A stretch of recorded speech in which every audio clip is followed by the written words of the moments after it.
So good afternoon, everyone. Thank you for joining this workshop within the LIBER 2020 online, unfortunately, online conference. This is a Fairs Fair workshop that we've proposed for this program of LIBER 2020.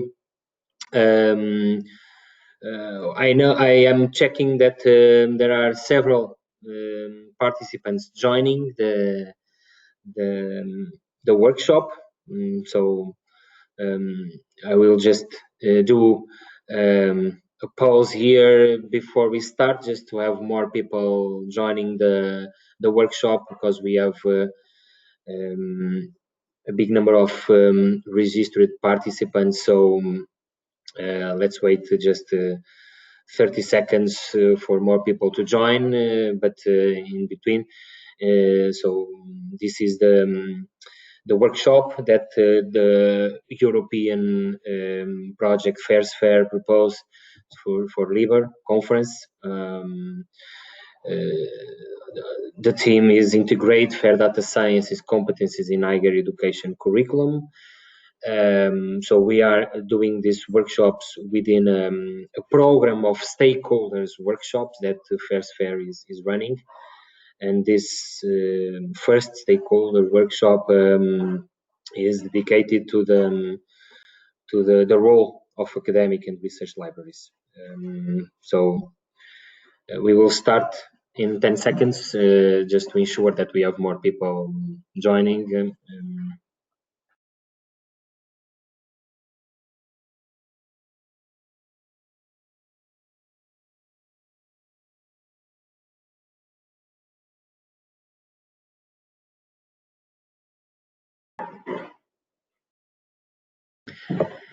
Okay, so let's start. Thank you very much for joining. So this is a 2-hour online workshop.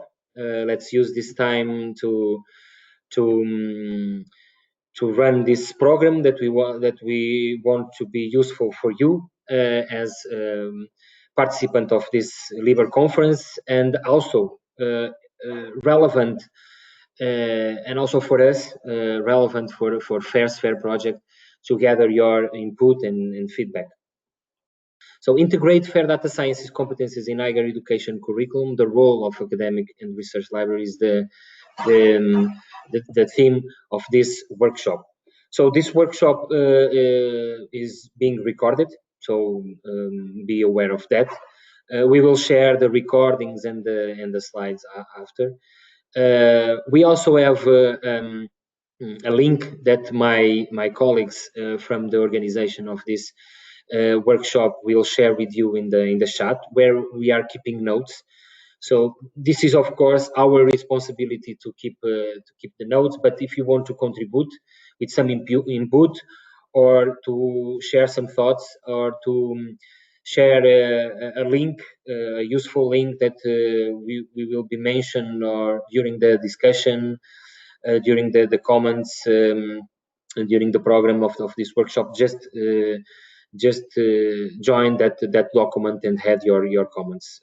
So we will have at least 2 main moments where you can interact with speakers, putting your questions. So you can add your questions to the chat during their presentations, but we are going to ask them to share after the round table that we have, and that during the discussion that we will have in the second hour of this workshop. And if you have any technical issue, you have here some instructions how to manage that. So thank you for joining this Fairs Fair project workshop that we have proposed for the LIBER conference. The initial idea, of course, was to do this face-to-face, a quite interactive workshop where we want to gather input for the work that we are doing, and to generate some discussion about how libraries can contribute also for this important objective of integrate fair data science competencies in the higher education curriculum.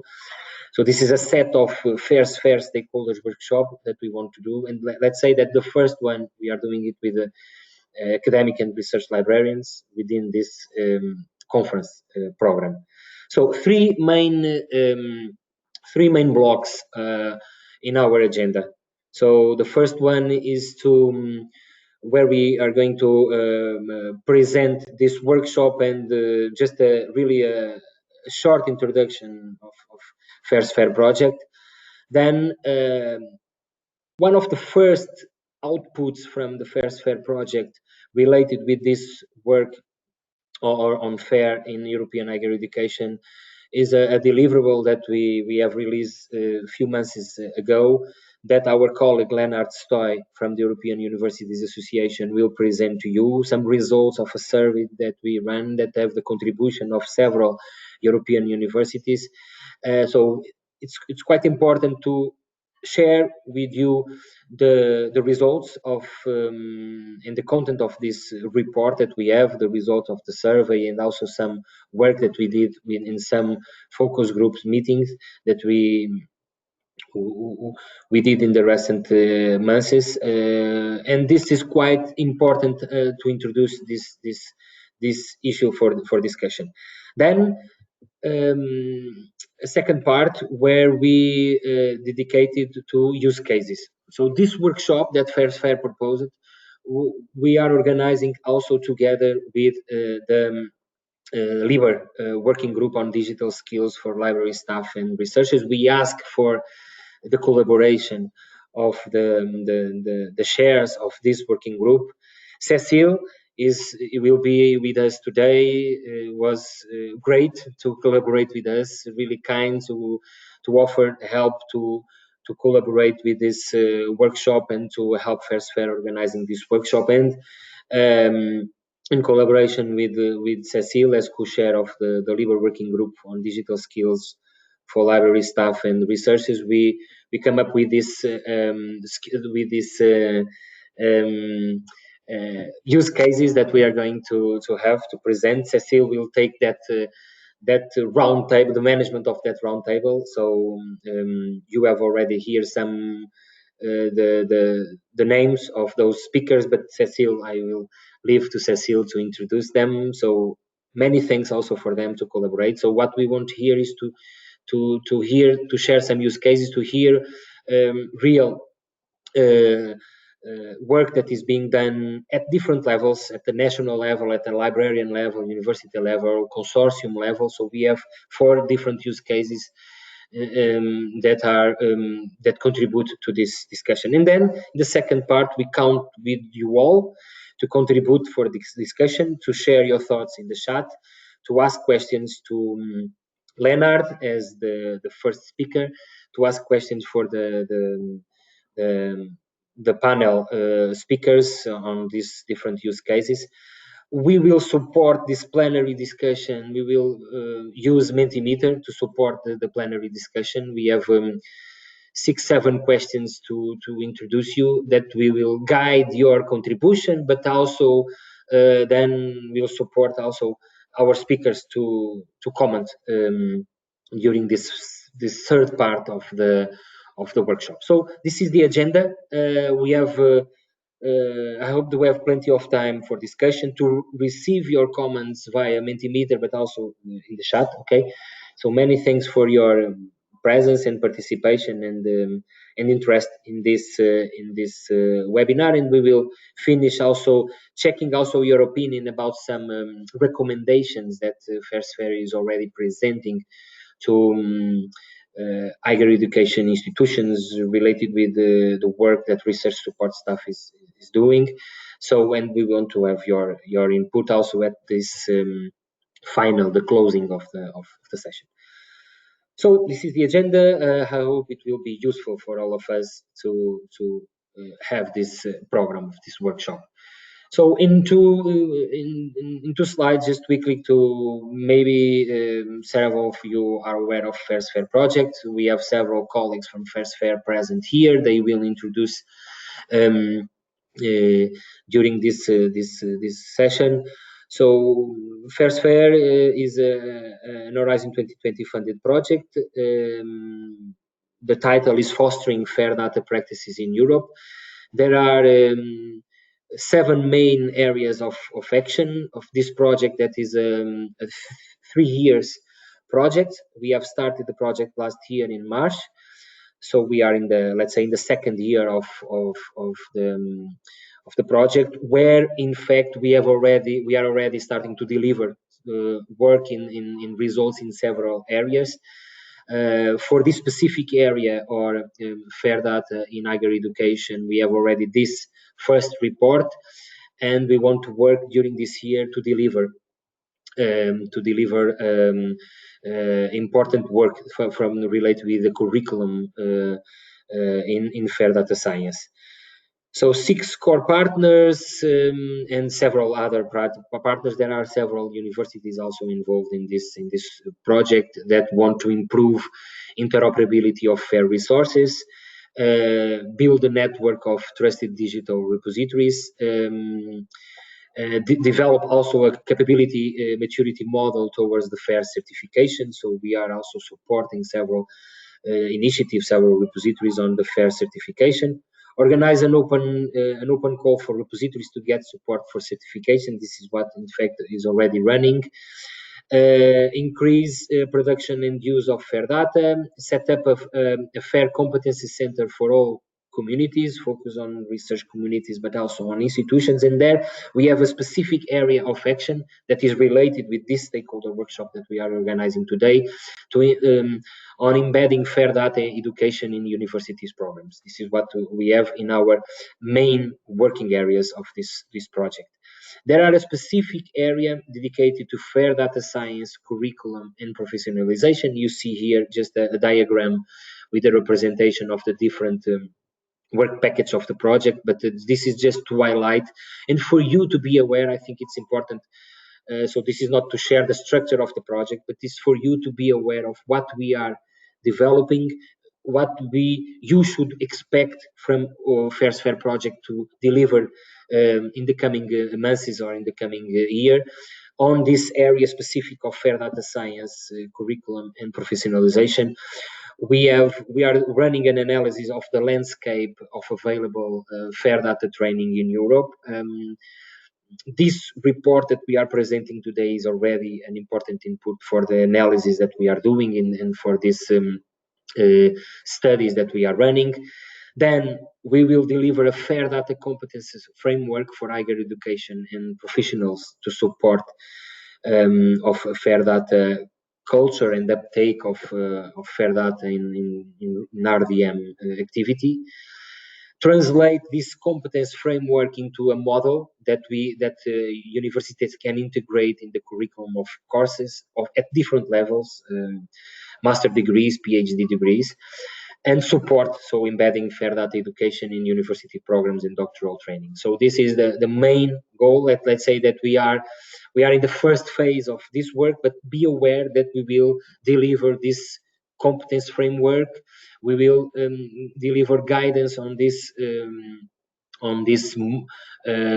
model curriculum to integrate in the university courses. So this is the work that this project is developing.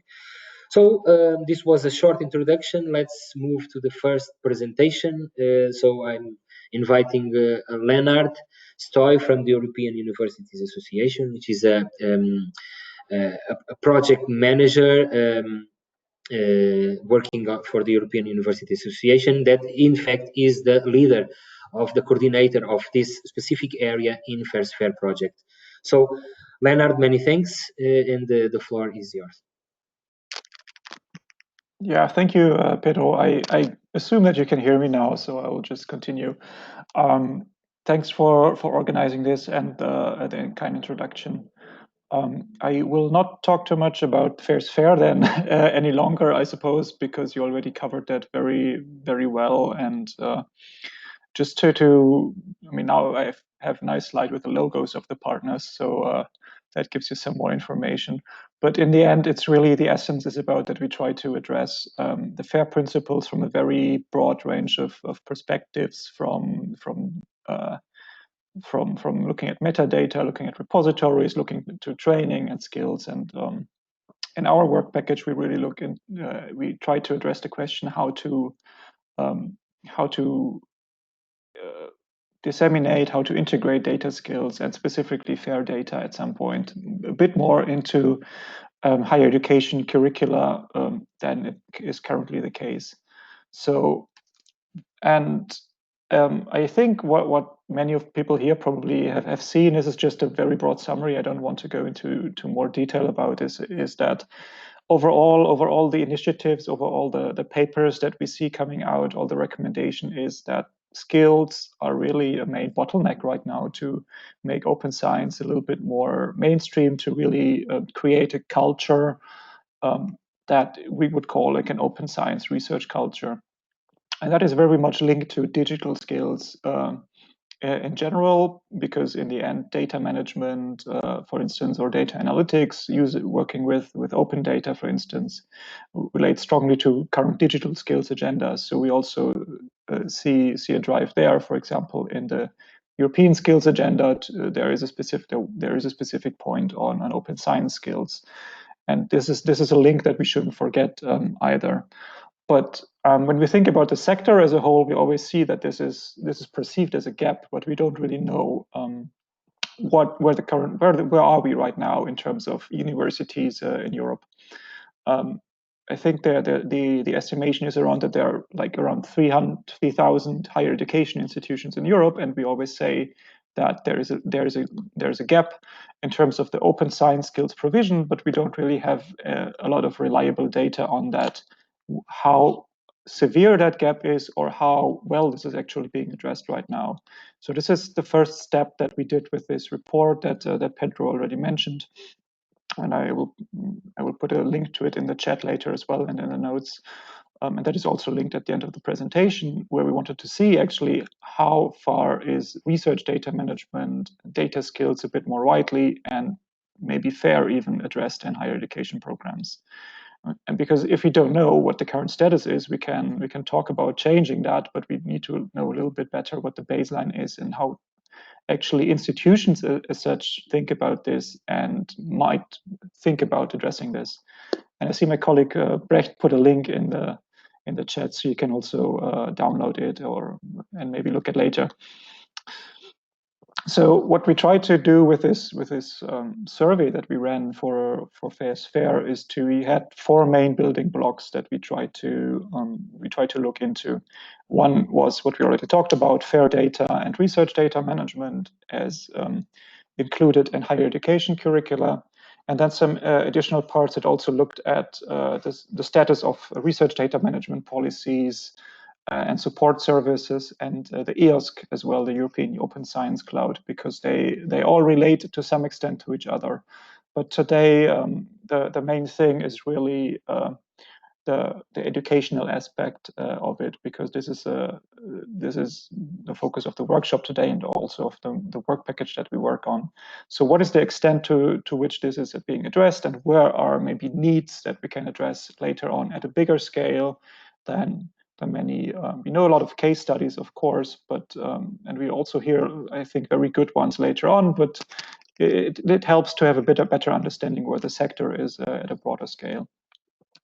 So the questions that we tried to answer with the survey in this context were actually that we addressed to universities, where we asked if there is an institutional strategy for digital skills, for instance, because we thought that maybe when we talk about open science skills and research data management skills, this relates to the need to support digital skills and data literacy in a wider level. That is also happening at universities. So we try to link this up at least to some extent. We also, where this was possible, we try to see if there are differences, if this is data competences are being taught, if there are differences across domains or different educational levels. Also, as much as possible, what types of skills, what competence groups are being taught, if there are different resources being used. And then we also asked what skills and competences should be taught more widely in the perspective of the respondents, which is also important to know, because then this is a direction to work towards too. And then we also had some questions about how FAIR can support institutions in well, addressing this gap or addressing the need that they expressed. So in the end, we had the survey that was run between September and November last year. We had some 90 respondents, mainly from comprehensive universities that addressed the whole spectrum of domains, but also a number of technical universities, so a bit more in the natural sciences and engineering. And then a few others, such as like very specialized medical institutions, universities of applied sciences. We were also participating, but not many, unfortunately. And the majority also was institutions that had more than 1,000 researchers, including doctoral candidates and other early stage career researchers. So this was kind of the survey that we did. We supported it with 2 focus groups in October and November last year as well, one in Madrid and the other at the University of Amsterdam. So from the survey itself, it's not a perfect sample, but it gives us some ideas about what possible directions or what possible gaps are that we can address later on, because 90 respondents is very good, but of course it's not probably a perfect sample. There might be some selection bias of universities that responded to the survey, so this cannot be excluded, but we think still that it shows a nice interesting trends that probably many people would agree with seeing. So first of all, we actually asked where is the perceived awareness of the FAIR principles within different groups in the institutions. And usually we had only one response per institution, so there was a respondent answering more or less on behalf of the leadership, for instance, who centralized different respondents. There we can see that the awareness of the FAIR principles is at least perceived to be rather low among students, researchers, and also early stage researchers. And it's more the professional groups and the leadership that are seen as very much aware.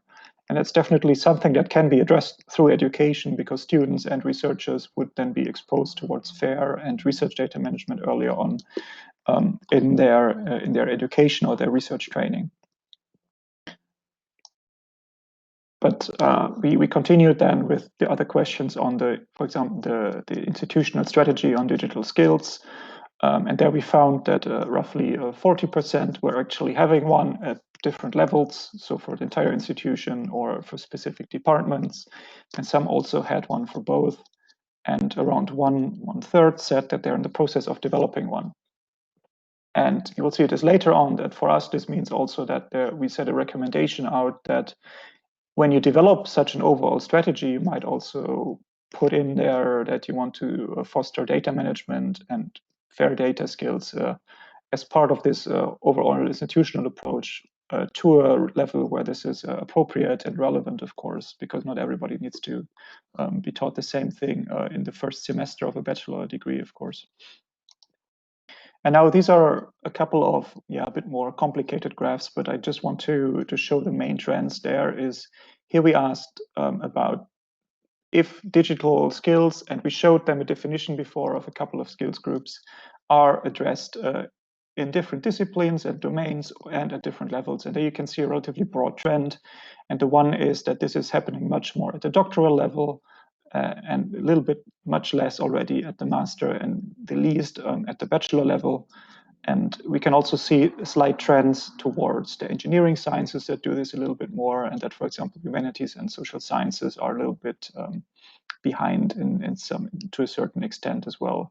And these are just broad trends, but it already shows that if we want to really foster a culture that is really based on FAIR research data management and more digital research methods, then maybe this can be already done at an earlier level than the doctoral level, because not everybody graduating with a master degree goes on towards a PhD or a doctorate, and this is of course then maybe a missed opportunity, or it could be easier to include some of these things at an earlier stage.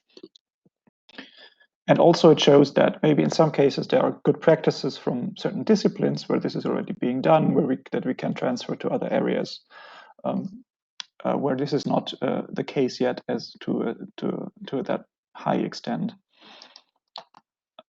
We also asked a little bit about the more specific type of skills, and this is just an overview. So we used definitions that were taken from the Edison project, which define certain competence groups for data analytics, for data management, and also for certain domain-specific methods. And we just asked them to give a very educated opinion or educated guess. I wouldn't try to say that, but it's a difficult question. So we asked what type of these skills are addressed at a certain level. And so what we also hear there is a very broad trend. So we can see here already at the bachelor level, this is not much. So the most cases, for example, the most addressed ones is the one at the top and the second to last. So this is the first one is data analytics and statistics. That's already something. And the second to last one in the bar that you can see is the following data protection, privacy, IPR, etc. In data in doing research. So this is good, but you can also see that data management policies, for instance, are very little addressed, and this could be maybe done a little bit more. And this picture really changes when you go to the PhD level, which is the next slide. So there we found respondents saying, hey, this is really very often addressed, but still with the same pattern that it's mainly about statistics and legal issues and IPR, and the other ones such as data management plans and specific policies and data, the referencing data and publishing data it's often addressed, but in many cases it's sometimes, so it's probably something that's optional. But this is, of course, also, this is already good in my personal opinion here. But if you really want to have a research culture European-wide that produces fair data out of the majority of research projects, then the sometimes chart here and the usually not should probably be a different color and be rather a green one and be like usually yes, because this would then be to a certain extent be part of the training or the research being conducted at the doctoral level already for the majority of researchers. So finally, then we asked also a little bit about what are the resources that are already being used to know what is the impact of those. And that was very interesting to see. So these are very broad questions. And we see here on the left side, in the left chart, that, for example, resources or trainings or other things that are produced by RDA and OpenAIRE already relatively well used and being recognized by many of the respondents. The same, for instance, for the Foster tools that were like used in 48 of the responding universities, which I think shows really that there is a need for those offerings, and that universities really like to use them to developing their own courses or to use it as to highlight, to point people towards these resources. On the other hand, on the right side, you can see that many of the frameworks that are being developed at a European level have not really been picked up so far. And we can see here that, for example, the Edison competence framework has not been used that much in the responding institutions. It's very data science specific, so maybe that's also an awareness issue. And the EOSC pilot skills and capability framework that was developed in that project is also being used by at least 8% of the respondents, that they were using it in some way, which is good. But the question is like, okay, what is the impact of those if this is a European level framework? And on the other side, in this chart on the right, you can see also that many say that they don't use any frameworks or trainings or resources, which is 49%. So pretty much half of the responding institutions, they were not using any other documents that might help them develop a data or include data management, data science, data stewardship skills in curricula. And okay, my picture froze, so but I hope you can still hear me. And others said that they use national frameworks, which is also at least something. And maybe the European ones informed these national ones as well. So this is maybe a link that we couldn't investigate further, but still it shows that that many are not using those yet. And to almost wrap this up, so we also asked about at what level and what type of skills should things be taught more widely. And you can see this very easily by the red bars in these charts, which say that you can see that often at all levels there is a perceived high need to teach more data analytics and statistical techniques, and also often data management is another very high one, both at bachelor level, at master level, and at doctoral level.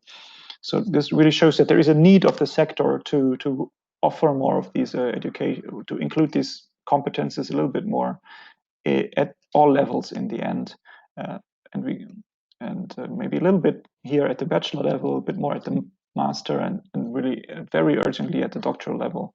But this shows really that there is a need that can be served, and we then need to think about how we can use all the good existing trainings that are out there, that are also being presented later on, to really use those as the kind of the use cases or the examples that can be maybe mainstreamed into normal curricula more than they are today.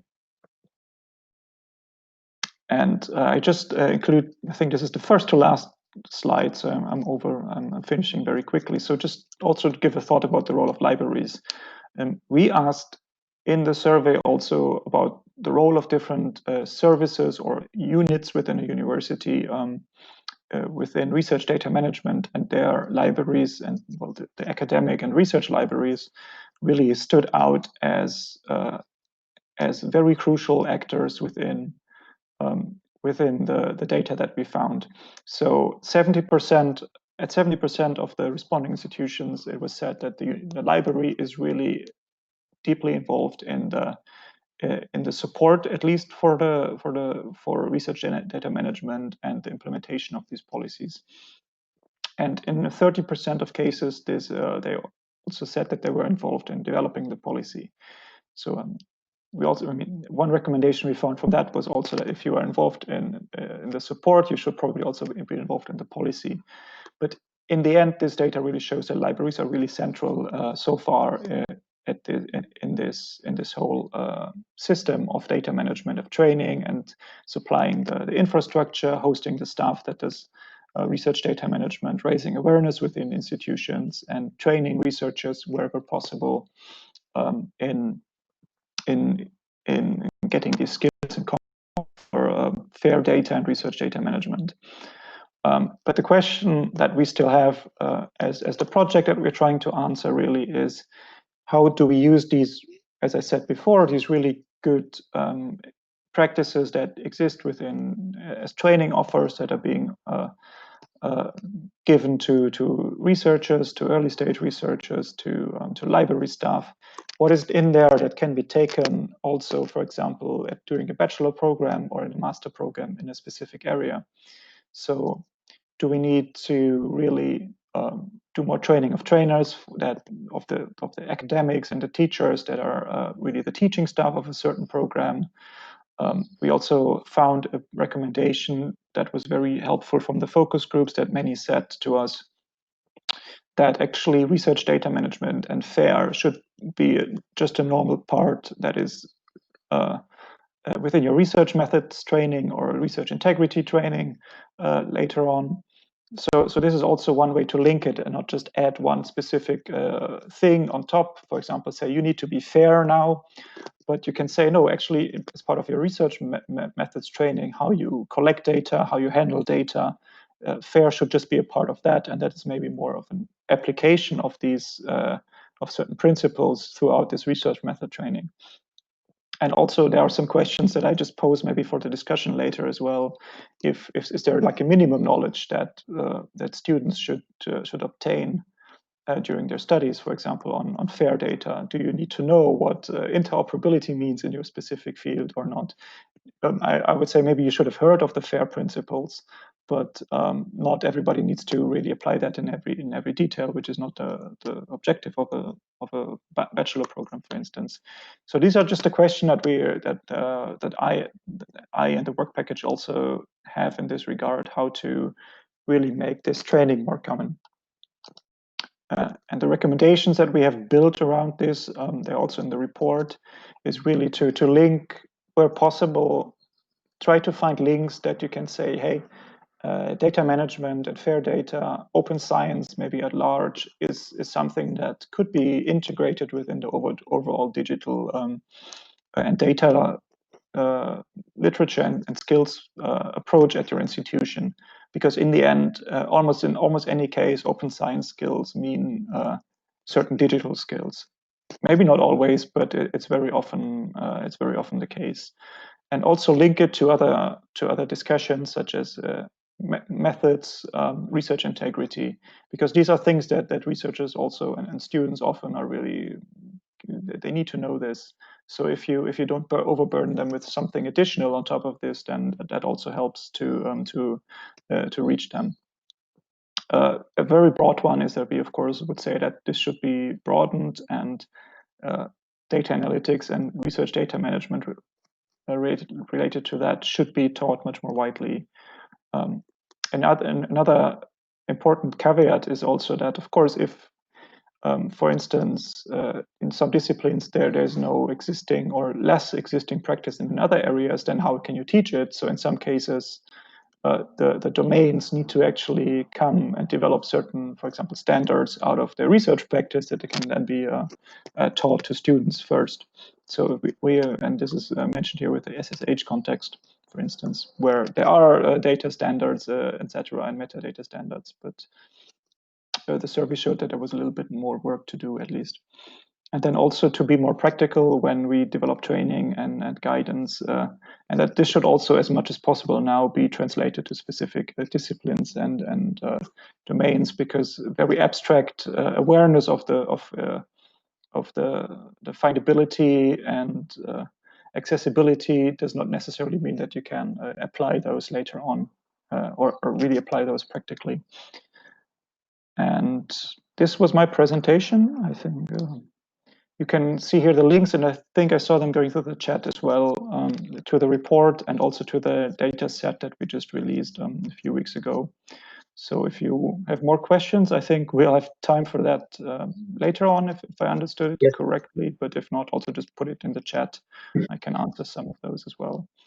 And yes, thank you, Leonard. So you can, in fact, you can already put your questions in the chat. If Leonard is able to reply writing, he will do it. But so after this roundtable that we have now, we will have time for Leonard to reply your questions. But so the study, the report, these results are presented by Leonard. Please ask your questions in the chat, and I now invite Cecile Sviatek from representing here the LIBER working group on digital skills for library staff and researchers.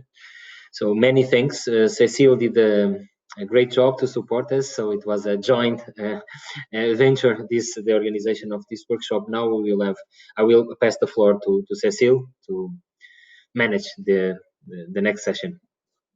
Thank you, Pedro.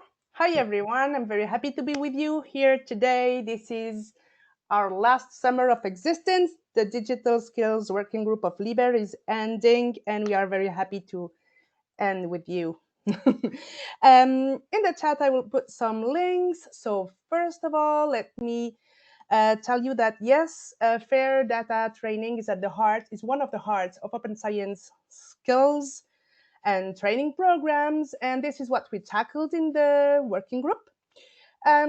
Today, we will have a panel where some speakers already know LIBER a lot, some others discover it, just like you, attendees. Here are their names. We will start very quickly with a quick word of introduction about the deliverables of the Digital Skills Working Group, and then we will go to the panel, and at the end, there will be a question and answer session moderated with the attendees, and we will ask for your participation. So let's have a quick word about what we did and why we are here today contributing to this workshop. The first thing, and I will be quick, we delivered yesterday, and I'm putting this in the chat, an analysis from a survey run across Europe within a selected panel of institutions, networks, in 19 countries, 21 respondents, so feel free to go and have a look at it. Of course, the case reviews collection and the questionnaire are online because you asked for data, because you are fair people. So yes, we did. And I will also give you the link to the skills visualization diagram that appears here on the screen, so you can refer to it and find where fair data training is included. For those looking for useful references, here is a link to a Zotero group. And some of the speakers today were respondents to our survey. So we are very pleased to see them here. And we are very impatient to hear them. So within this big context of fair data training, our first speaker is Romain Ferré from University of Lille in France, because we were wondering what are the main elements of the role of research and academic libraries when supporting fair data education and training. So here we have an example from a national consortium called Couperin, which has a working group, an open science working group chaired by Romain. And dear Romain, I think you are head of research data management services in University of Lille, besides of being the open access, the open science working group chair. We are very excited to hear more about the guide that you published and shared. And if you can open your microphone, I would be very happy to hand it over to you. Hi, Cécile. Thank Hi. you. Just to start the slide. Yep. Yes, thank you very much. And before presenting the guide, just a few words to introduce the topic. So I'm going to talk about open science within funded research projects. Research projects bring together either a team in individual projects such as ERC grants or consortium in collaborative projects. As a library, there are many reasons to have a special interest for research projects. First, it allows to reach many researchers at a time.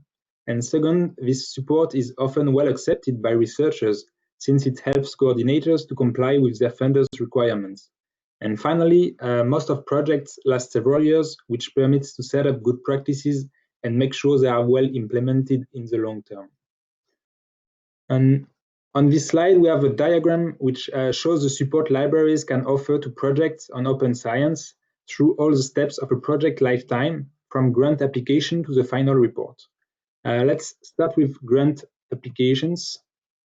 So our working group wrote a guide on how to improve a project application grant thanks to open science. So this guide was dedicated to projects funded by the French Agency for Research, the ANR, but most of its content is also relevant for H2020 projects.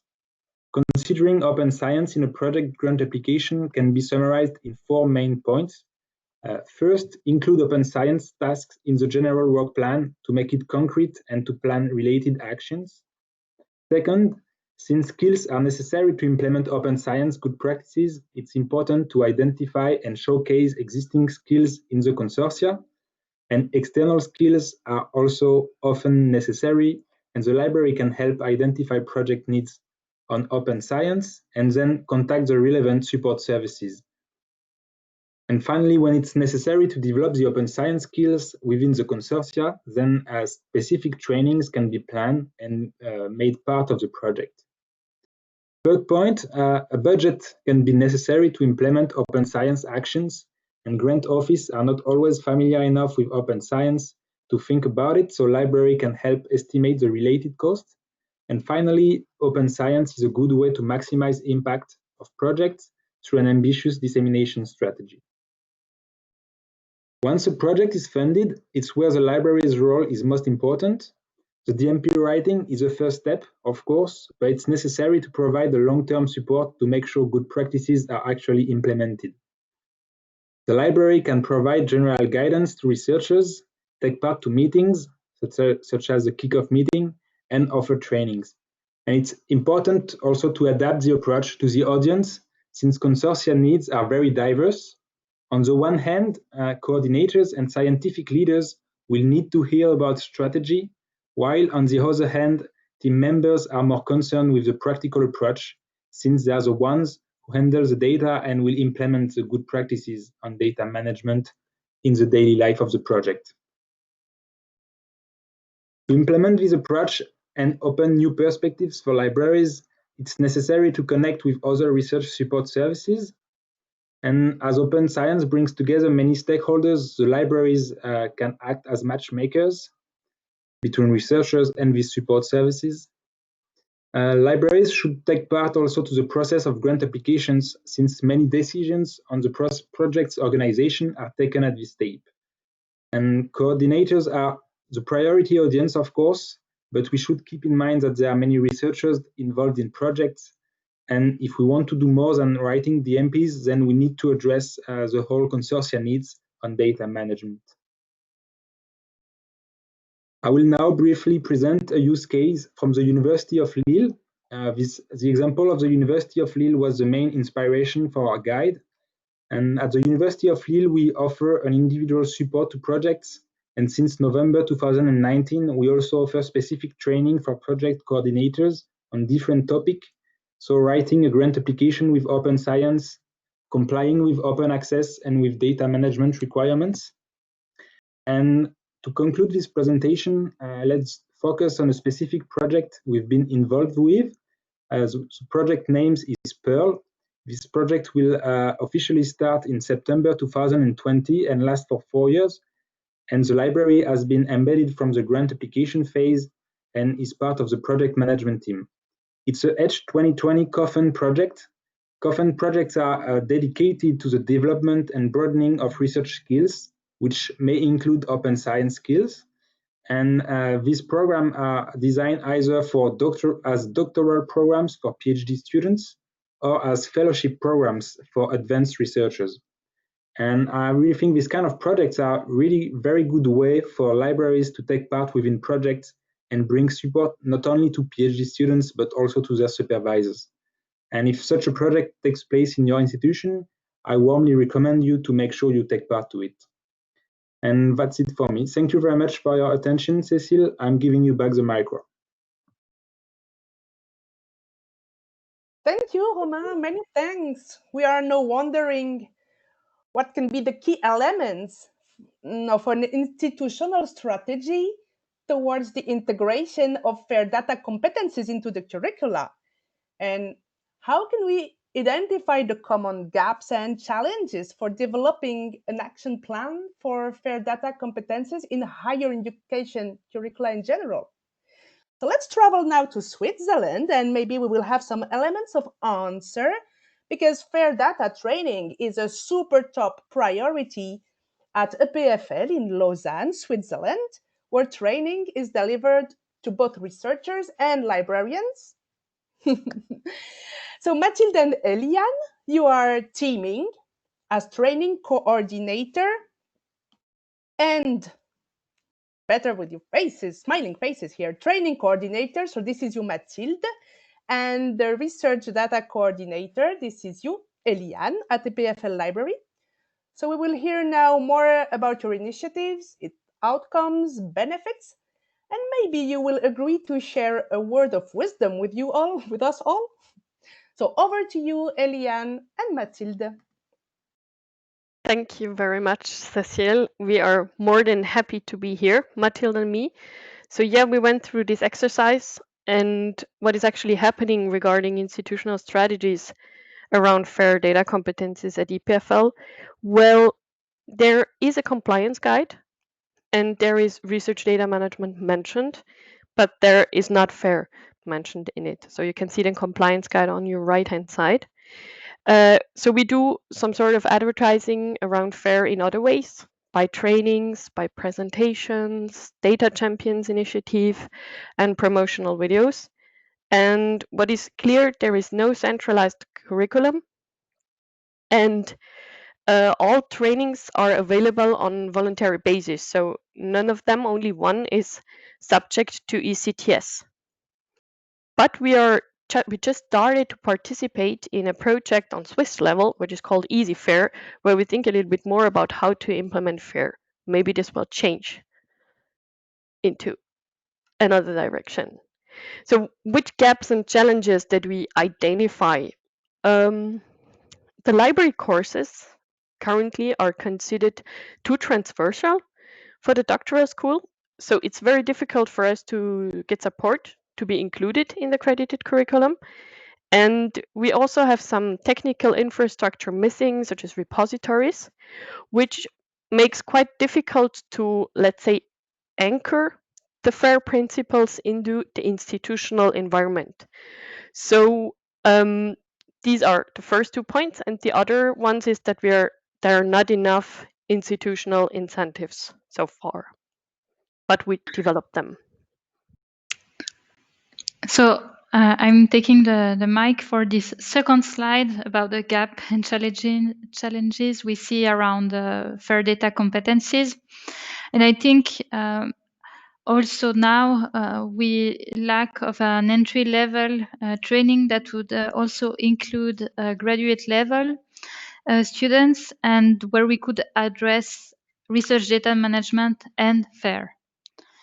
But even with that, I think we think that the set of skills that is required to master FAIR principles for researchers, for example, is very wide. So it's a combination of technical, managerial, disciplinary, and documentary expertise. And so we can help in some parts, but in other parts, it's really harder to train our community, let's say. Also because unfortunately, RDM and also the verification of research data is perceived by most as another administrative task. So what we do or the role we try to take for now is a role of sensitization. So it's done by some initiative mentioned specifically dedicated to FAIR. And I think we do, or what we try to do is to take as many roles as possible so that we can at the same time give resources or point people who come to us to the relevant resources. But what we maybe aspire to do in the future is to develop a way to not only transmit those competencies, but also maybe to assess them. So maybe a lab could come to us and say, okay, now I would like to see if I'm fair or fair enough. And what can I do? Maybe which training could I take to strengthen this part? So this is still a work in progress, and we try to answer the needs of our community. What we do so far, and here is a list of a lot of links you can check out, is training where FAIR can have more or less space depending on the one on the list. But we always mention in at least, and we try to give it enough space. Then during the Love Data Week, we also did some sensitization event around FAIR. In our community of data champions, this is also a topic. And I think maybe one of the things you could reuse the most easily or check would be the tools we give, such as the fast guides, for instance, where we have, and you've seen it in a slide before, I think here, it's a short explanation of FAIR, which is a way for us to do this sensitization. So that's it. That's what we try to do at EPFL, and we will gladly answer to your questions also afterwards in the panel. Thank you. Thank you. Thank you, dear Mathilde and Eliane.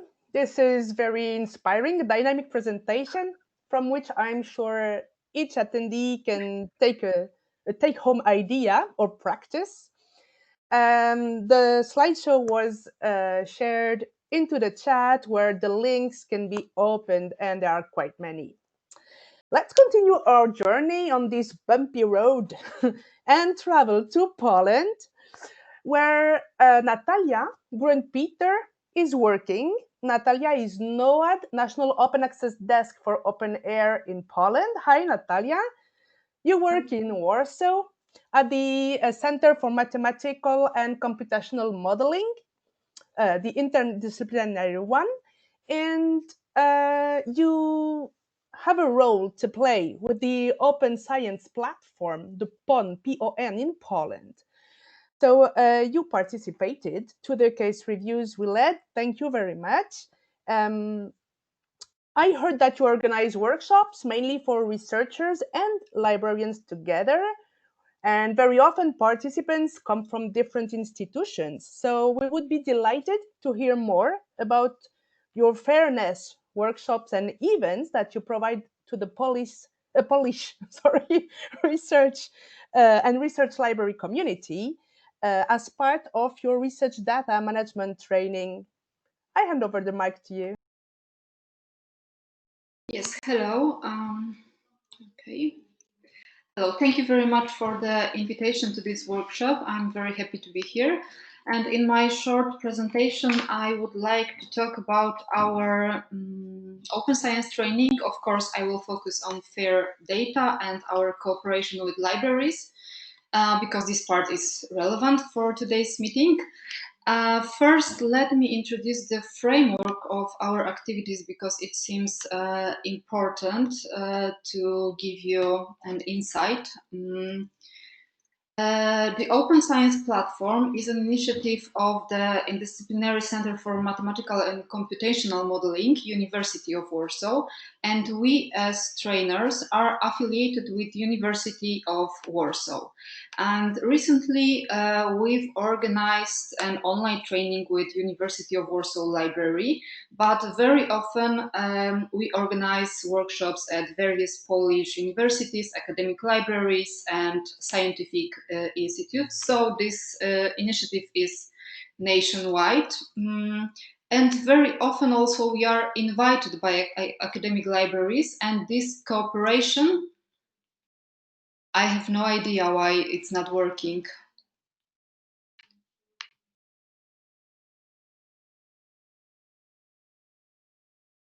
Can you hear me? Yes, we can hear you. Yes, okay. Yes. Everything is okay. You can proceed. Okay, sorry. Very often we are invited by academic libraries, and this cooperation was especially important last year. We offer a general research data management training, and FAIR principles are part of that training. This year so far, we began to organize online trainings, webinars due to the coronavirus situation. And we are conducting our RDM training as part of this year, especially as part of the project Disciplinary Repositories for Open Data. And the project's aim is to develop 3 open data repositories, a general one and 2 disciplinary for social sciences and for crystallography. And currently, the repository for open data is being relocated to the new platform, to Dataverse, and some technical work is being done. Once this is ready, we will add another module for our training, how to use the repository, and how FAIR principles can be, let's say, anchored in the infrastructure. I mean, especially findable principle. Developing the infrastructure is another part of our activity, and it is important to stress that this training part is a part of a broad array of activities such as developing infrastructure, consulting, promoting open science, and providing information for Polish scientific community. And all those areas complement and reinforce each other. We are also engaged in an Opener project, and this fall we will organize the second part of our national workshop. it will be devoted to fair data. Another important context is open science in Poland, and we are, I would say that we are at the beginning of the road towards open data. And first 2 points in this slide refer mostly to open access to publications, but currently the open data topic, data sharing and data management topic is very important, because the National Science Center, a Polish funding agency, is implementing open access policy, which also contains some points regarding data management and data sharing. So DMP is currently mandatory, required at the stage of applying for grants, and FAIR principles are also mentioned in the DMP template.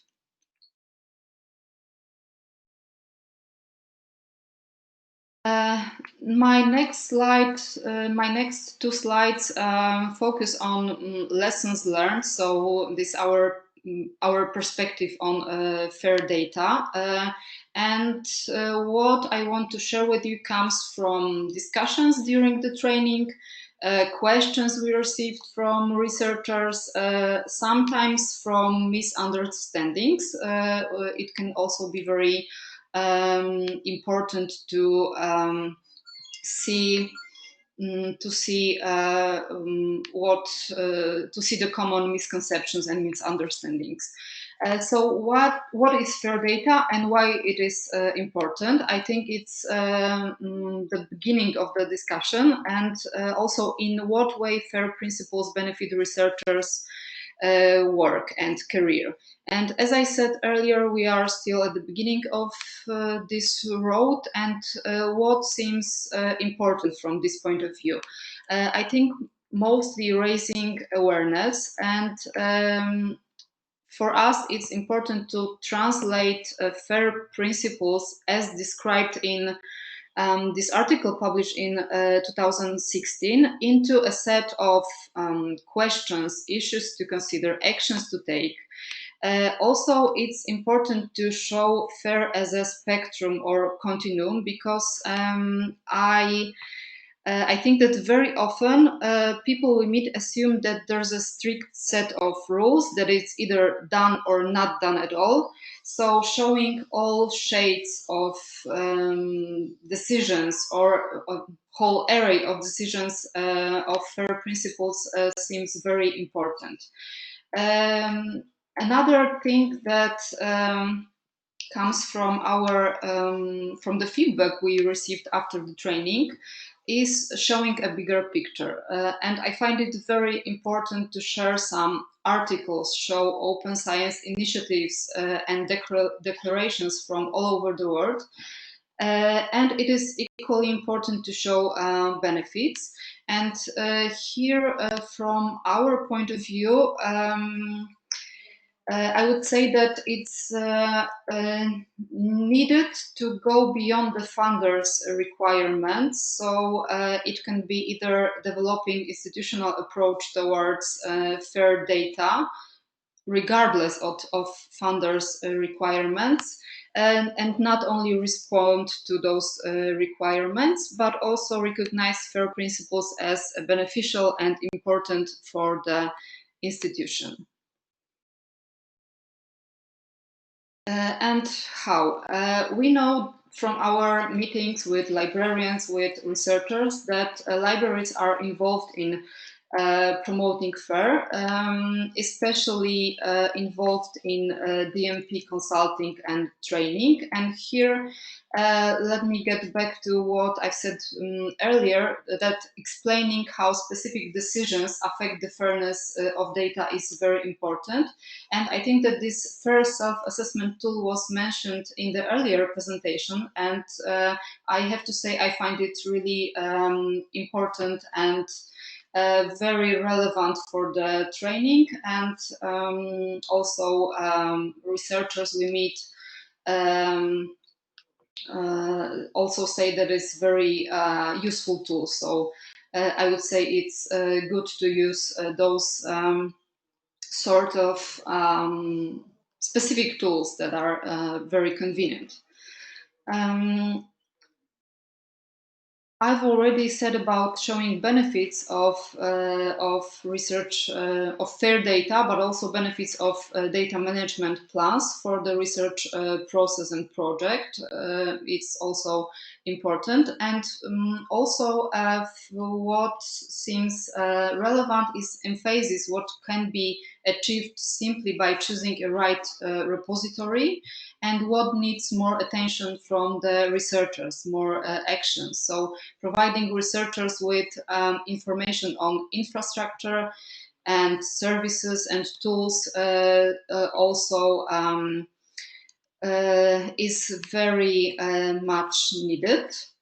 I would like to add to this slide another context that is not here, because during our training, we offer a separate part of the training on legal aspects, licenses, and it is also very interesting for participants, and many questions are about this legal aspect of fair data and research data management.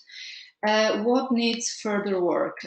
Institutional context, so this cooperation with IT departments, legal departments, research support units, or faculties, and also discipline-specific aspects. And we also receive really many questions about social sciences and humanities. So it looks like it's an area that needs more attention. Thank you very much. Cecile, I am... Thank you very much for your presentation.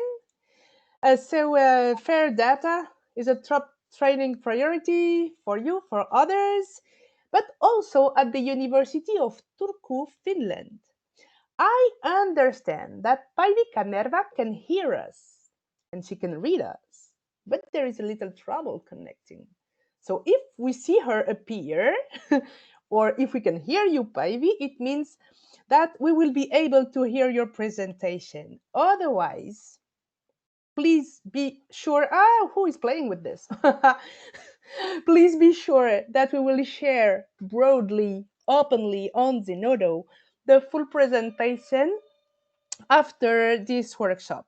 I will put in the chat the general information that we would love to hear.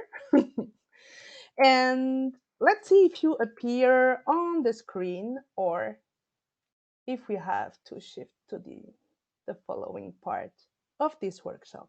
Let's wait a sec.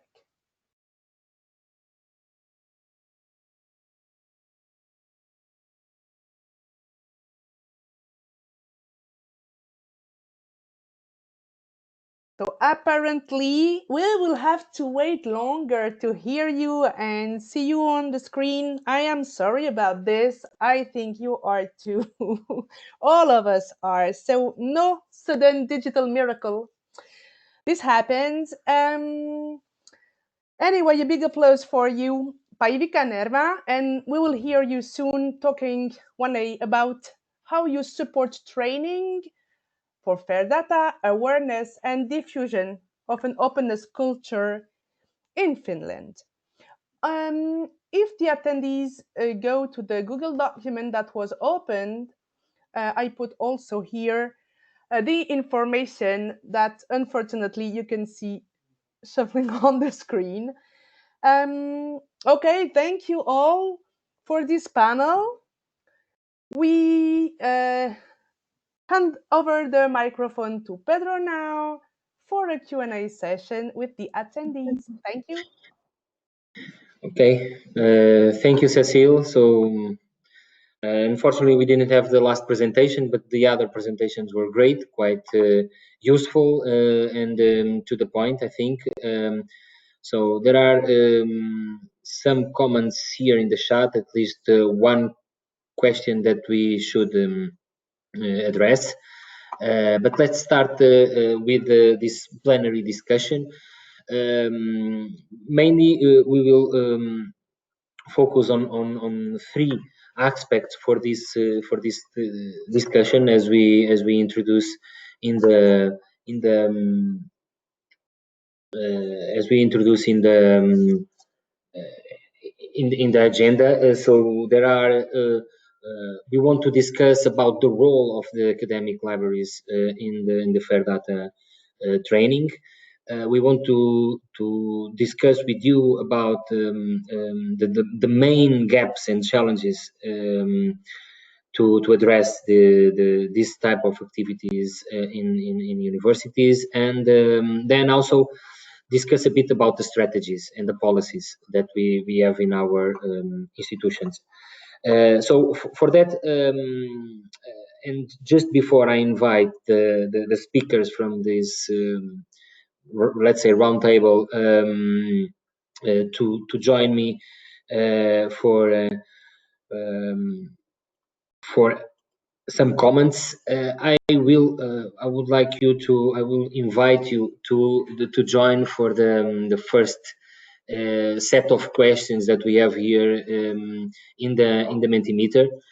So I would invite you to go to menti.com and put the code. I think lots of you are aware of the way that the Mentimeter works. So you just need to connect in a different tab in your laptop, or even using the mobile phone. Maybe it's better, it's easier. Just go to menti.com, put the code that is here in the screen, 102418, and just press the button like, in order for me to be aware that you are already connected, just to check the number of people that are connected already to the Menti. So I would like, I would invite you all to, let's say, to pass from the passive mode to an active mode. So usually in the dozens of webinars or meetings or online workshops that we are participating recently in the recent months, due to the pandemic situation that we live, so we are in front of the screen lots of hours per day, and in front of this kind of meetings, and sometimes we just are in a passive mode. So I would like now you to join this Mentimeter and to participate actively in this discussion plenary, in order to make it useful and fruitful for all, not only for us that are organizing this workshop and really want to gather your feedback, but also for you that listening the feedback from the others, listening the comments from the others, you will also learn and think deeper about some of the issues that we are integrating here. So just I just want to have 50, so we are close to that. So go to menti.com 102418, and let's start participating in this discussion. Okay, let's just use some seconds more to connect. I will do the same to check if everything is running well, and then we can start. Okay, perfect. Many thanks. Let's move to the next slide. So we have three main blocks of discussion for the coming 45 minutes. Okay, the first one are about the main elements of the role of research and academic libraries on supporting fair data education and training. Some of the speakers, in fact, addressed specifically in some slides and some bullet points this topic, the elements of the role. And now I would like to just to check what do we have here in the from the participants, what is the experience. So the first question, we have 3 open questions where you mainly need to work a bit more providing some text, but the other questions are these easy to answer questions. So the first one is, does your library play a role with implementing fair data principles in an open science context? So let's say that the role that you can play can be in different contexts, can be from different dimensions, or more embedded in the specific strategy, institutional roadmap, or more just delivering some services or training specifically in your library. But I would like to check from the audience, what do we have? Definitely yes, 25. Let's see if we can have more replies. Yes, but still not very relevant. We have 14. We have some that unfortunately they don't have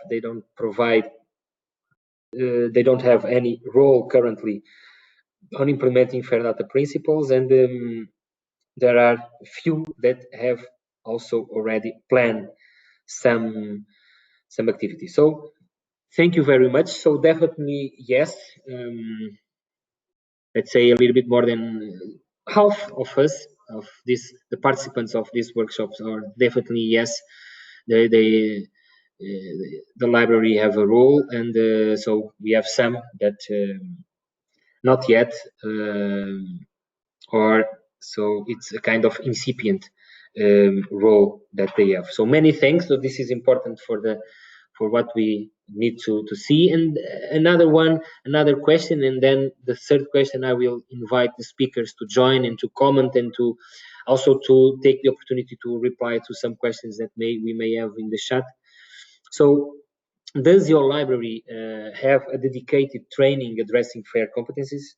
So maybe we should ask the type of training, if it's something that is just so ad hoc initiatives, training events that we have in your library, or if it's really a training program that you have a complete training program addressing different competencies related with FAIR, or if it's something that already embedded in the curriculum of any master or a PhD course.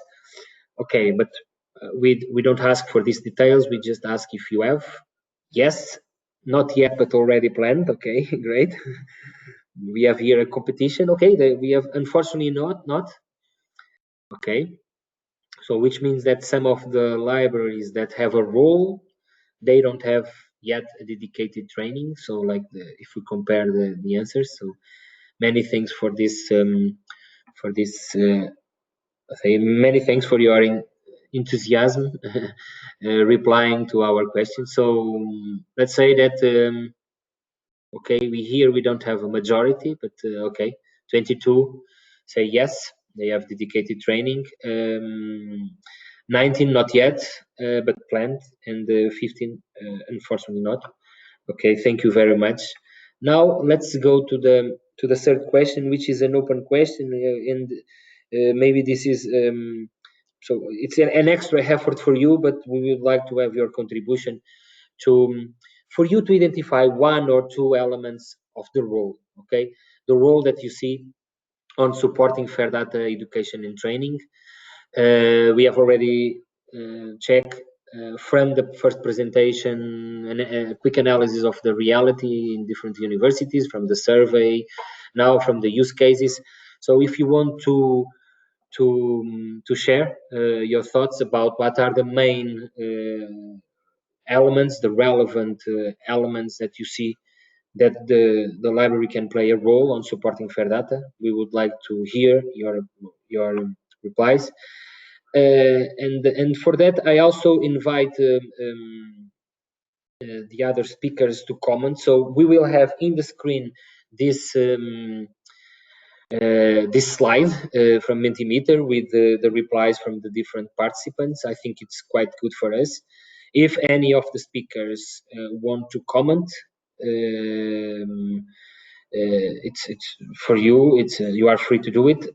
There are also, I saw at least one or two questions in the chat. So if you want also to address those questions, it will be good. So from from the previous panel. Then later I will invite Leonard, but if Leonard also want to say something, please join me. But so from the speakers.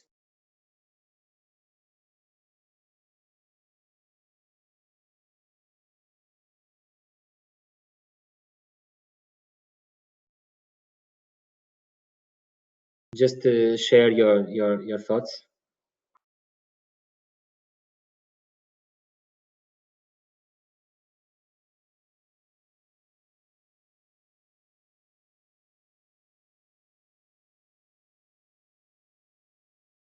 Well, maybe what we can see from the case reviews we had and from some practices is that one general role of the libraries on supporting fair data education and training is to spread an openness culture in general, because we can see that when we are spreading fair data education, in fact, we are spreading fair data culture.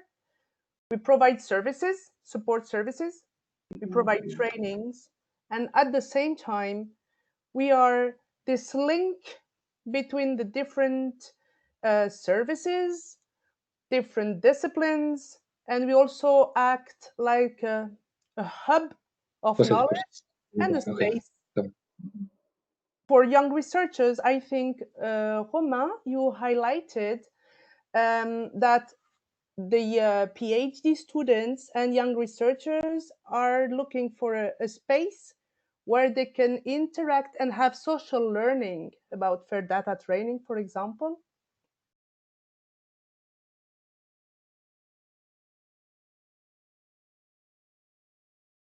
Yeah, when we are training PhD students, indeed we want them to have some time of discussion also about how they are dealing with their data and how they can disseminate them. And oh, sorry for the cam, I just forgot it. Here we are. Yeah. So yeah, I think it's really important when we are training PhD students to give them space and time to discuss these issues between them, and especially because sometimes in their research unit, it's not always easy to discuss this topic with other more advanced researchers that sometimes are not that keen on opening data, and you know, like PhD students are not in a position where it's that easy for them to make things change about open science in their unit. So I think it's always very important and interesting for them to have a discussion with other PhD students from different research units.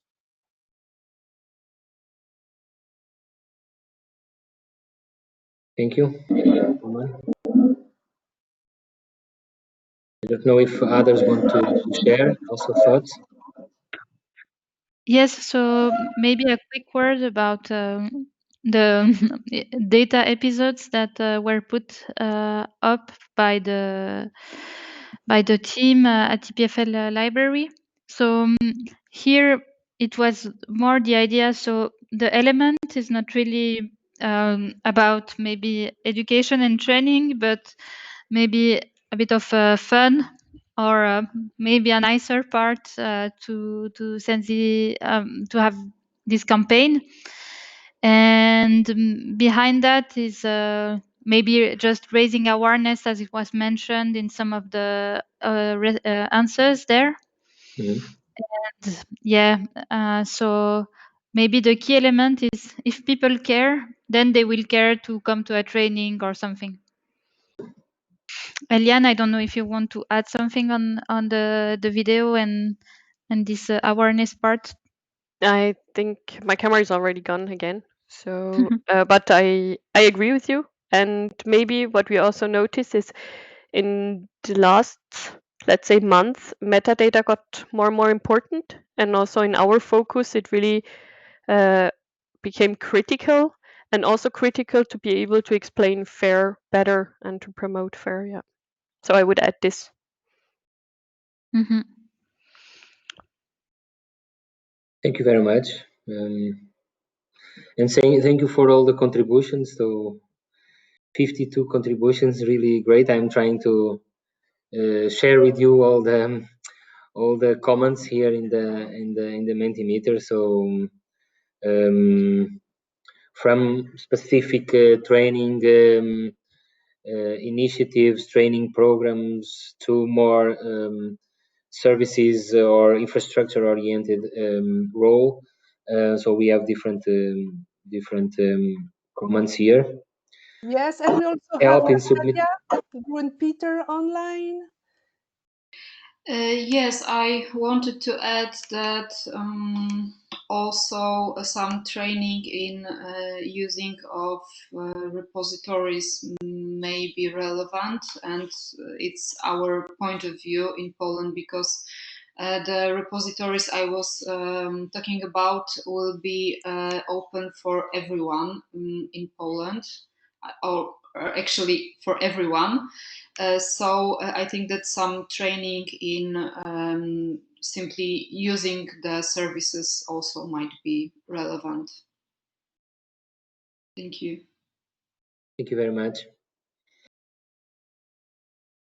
Okay, so many thanks. I will just, so Cecile, if you want to join, just join. I will just try to highlight some. So help in submitting data following the FAIR principles, finding controlled vocabularies and ontologies to describe data and make them easily findable and reuse. Awareness was something that also one of the speakers mentioned, and several comments here. Be the experts in the field, so important task. As you saw, also something that we have asked in the survey was about a little bit the differences in training between so discipline specific and more generic training. Gather and disseminate best practices.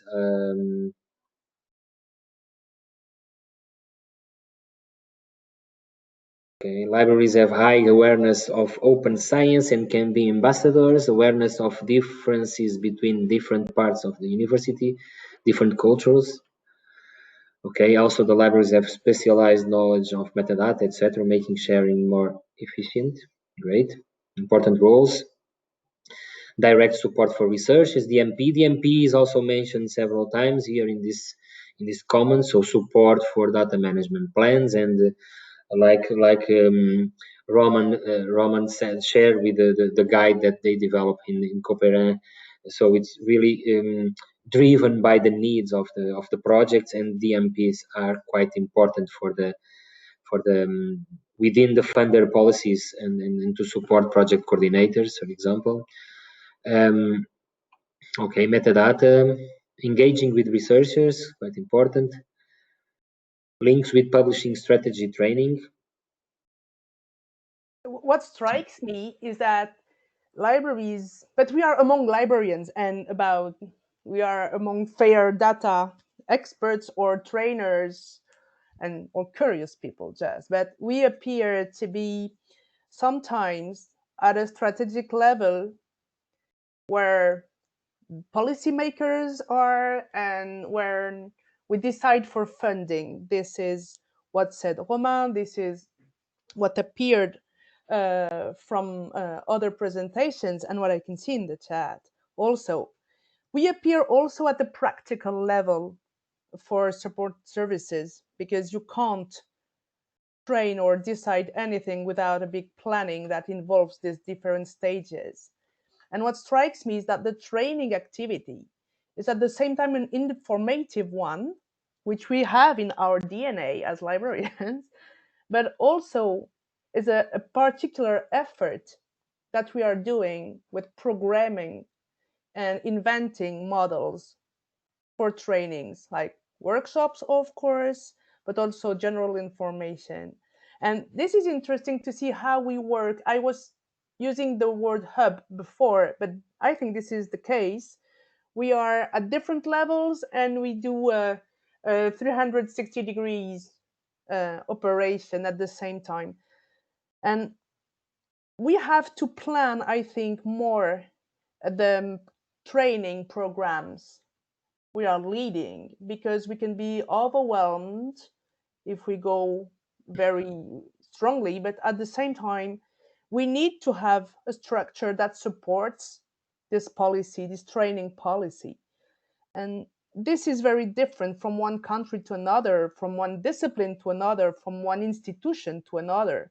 Sometimes there is a maturity in the institution where the information service is part of the thinking.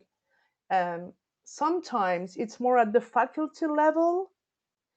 And here we can see that there are different strategies at work. Que é possível, não?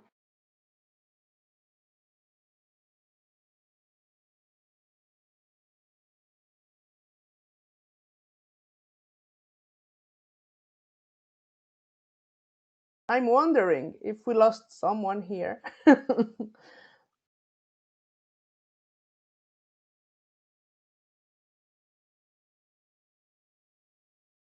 Oh, okay, we lost Pedro. So I am sorry about this. I think he will be shortly back with us.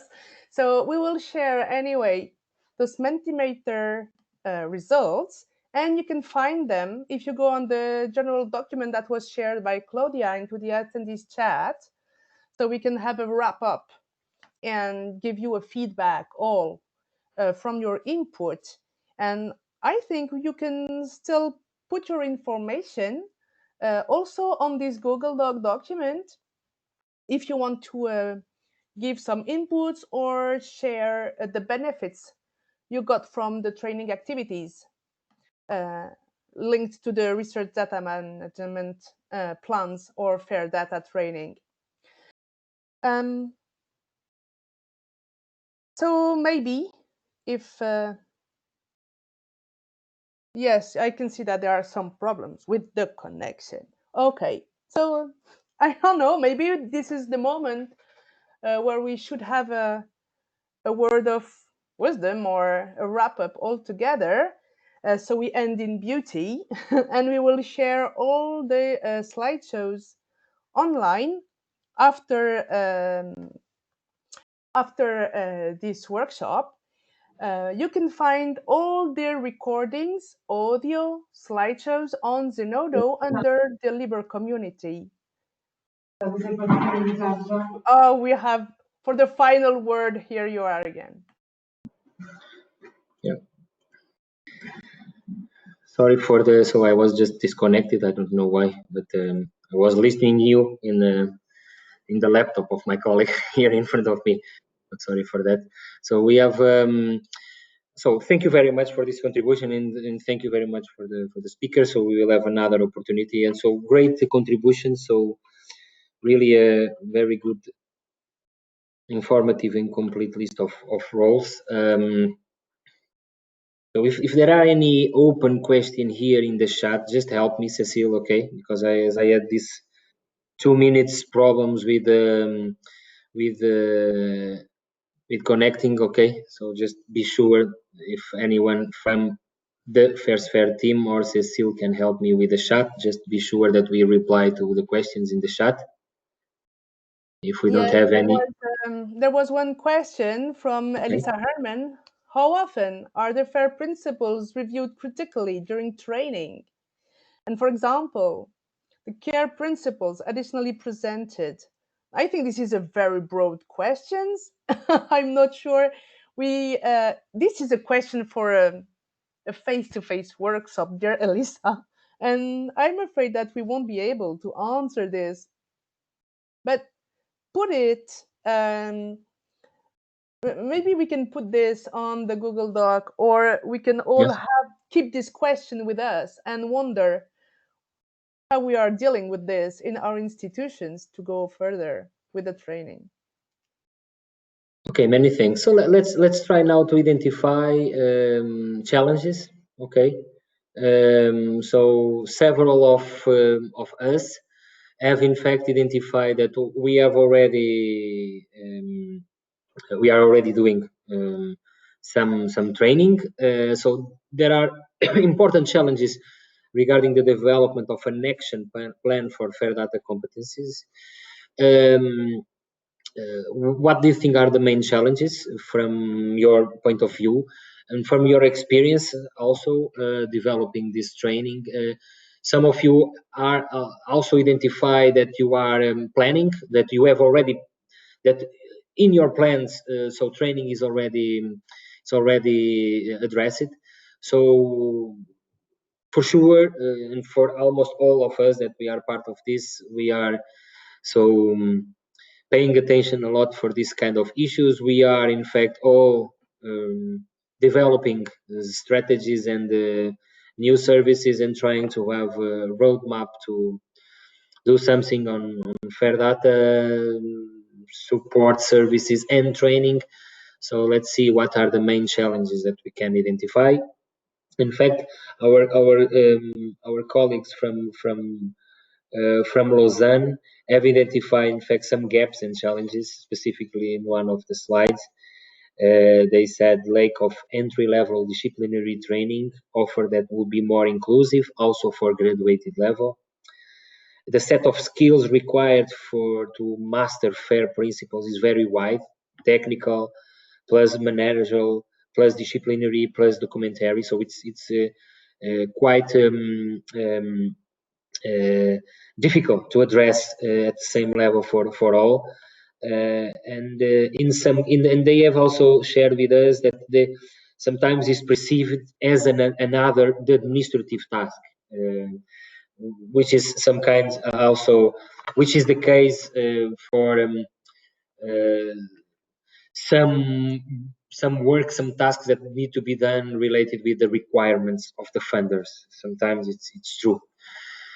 And for sure is an extra effort for the majority of researchers. So challenges, what are the main challenges for developing an action plan for fair data competencies in higher education? Please just introduce your comments. If you are just starting, go to menti.com and put the code that you see in the screen.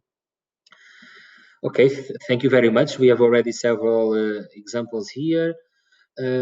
Buy-in from higher management within the library, missing connections to the curriculum planners and the researchers at all. So quite important, this part. It's not easy. If we count only with the library, it's quite good because we can deliver training. But if we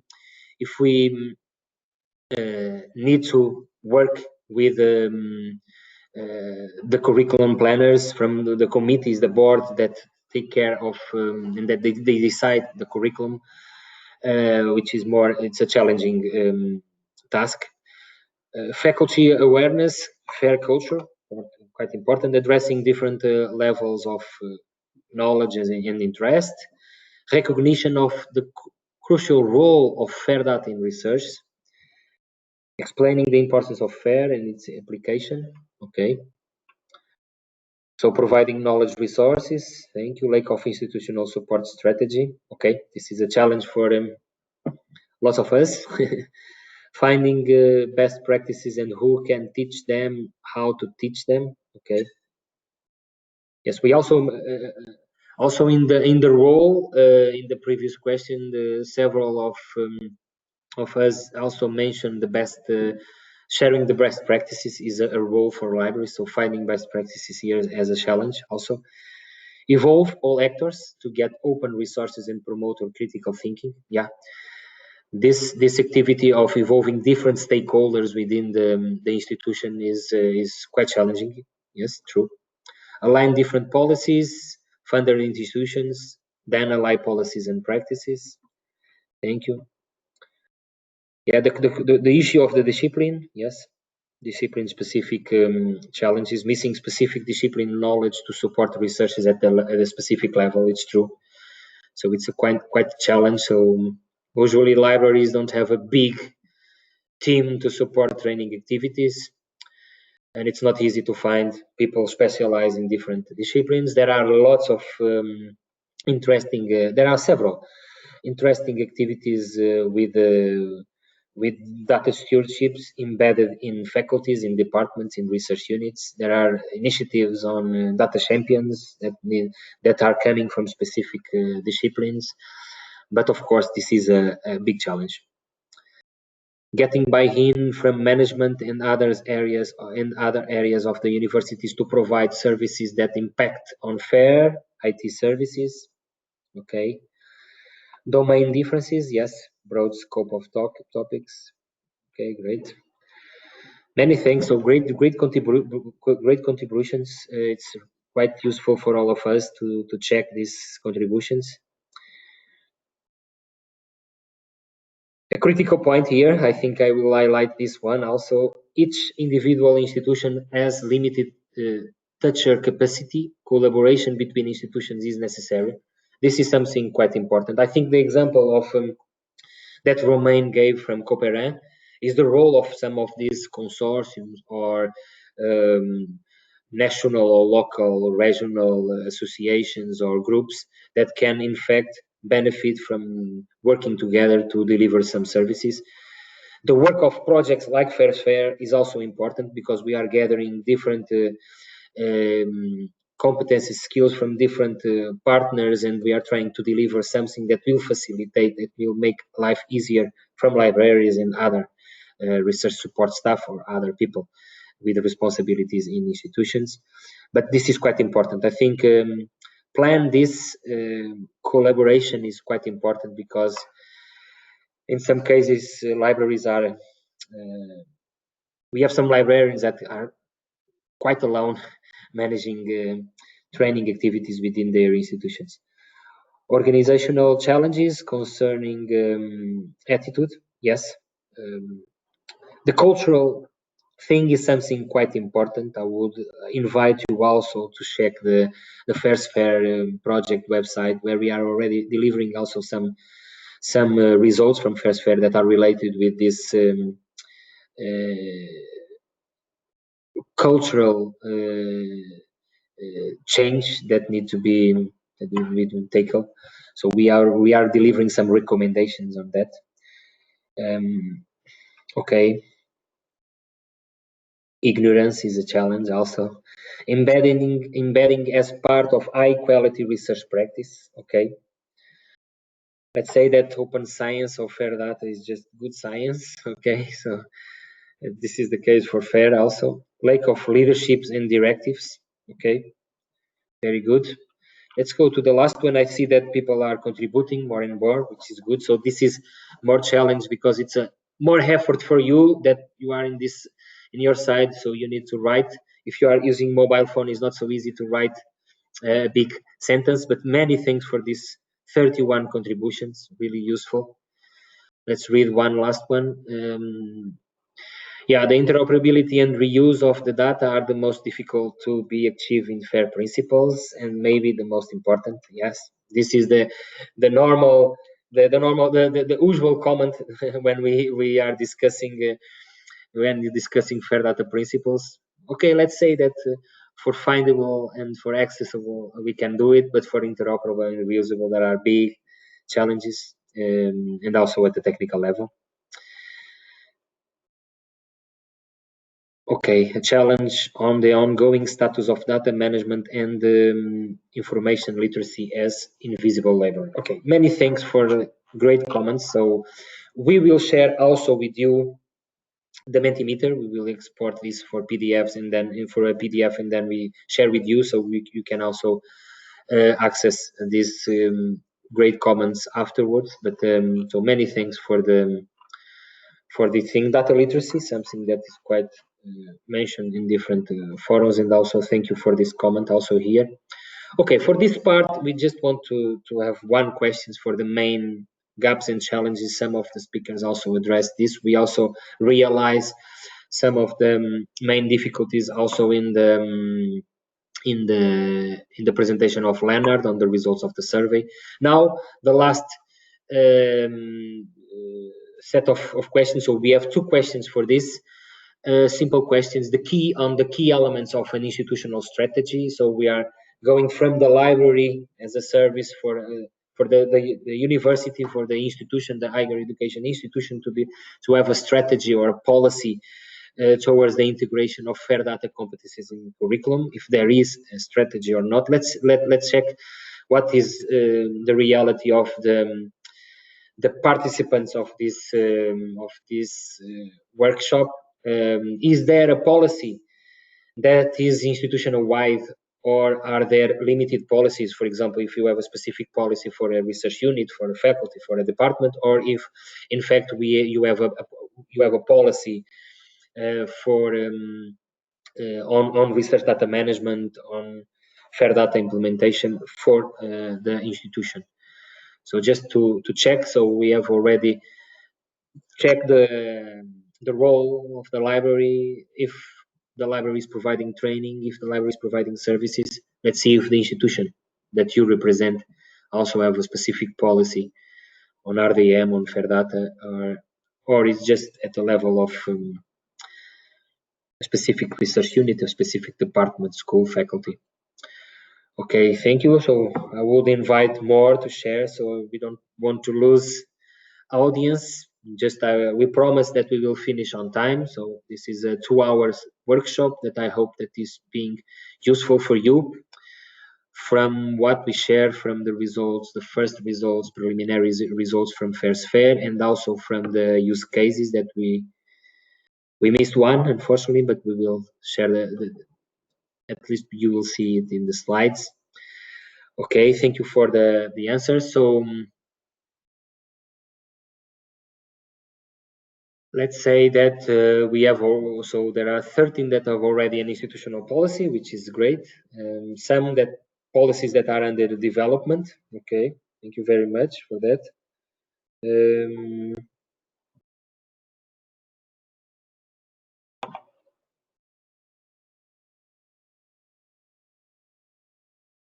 I'm also answering.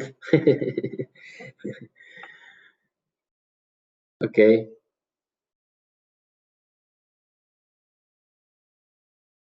Let's see if we can achieve a big number. Let me check how many participants do we have in the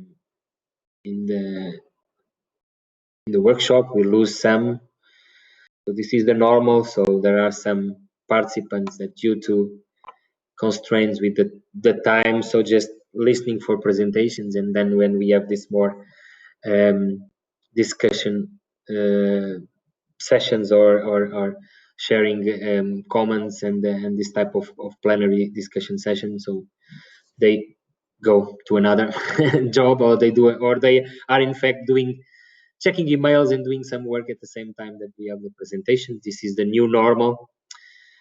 Okay, but let's wait for just 2 or 3 more answers, and then we close this question. I would invite in the next question also to Leonard to join me and to share some thoughts about this area specific of developing policy and strategy. But okay, let's say that the majority is or have a policy, or the policy is under development, which is good. And there are some policies at the faculty unit level and no policies at all in some institutions. So many thanks for this replies. So let's move to another question also related with this,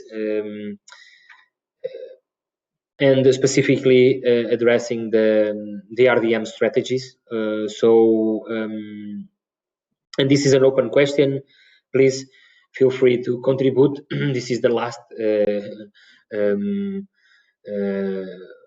open question. So are there institutional RDM strategy policies, and what do they say? So if you want to highlight something specifically that you have in your strategy, if they address only specific elements like the need of data management plans for PhD, or if there are something relevant from the infrastructure point of view, or from the training, the training and skills area.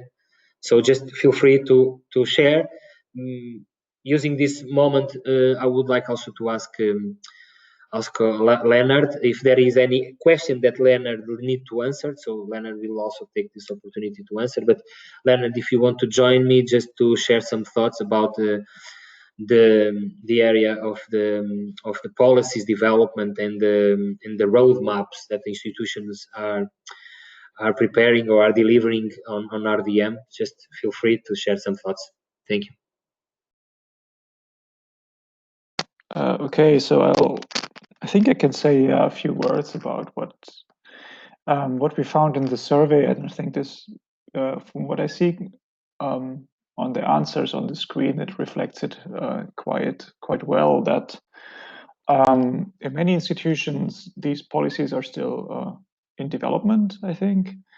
And what we also noticed throughout several years working on research data management policies now at EUA is that from a few years ago, often we saw, for example, and what we did also in FAIR the work is that the newer policies all start to reference at least FAIR data. So sometimes you had a policy from 2016 or 2017, and that did not include FAIR yet, because that was not as, let's say, as much as a priority as it has become in the really last few years, which is, I think it's also need to be recognized that FAIR is a relatively new concept that has seen a remarkable growth in policy actually take up over since, what is it, 2016 in the end.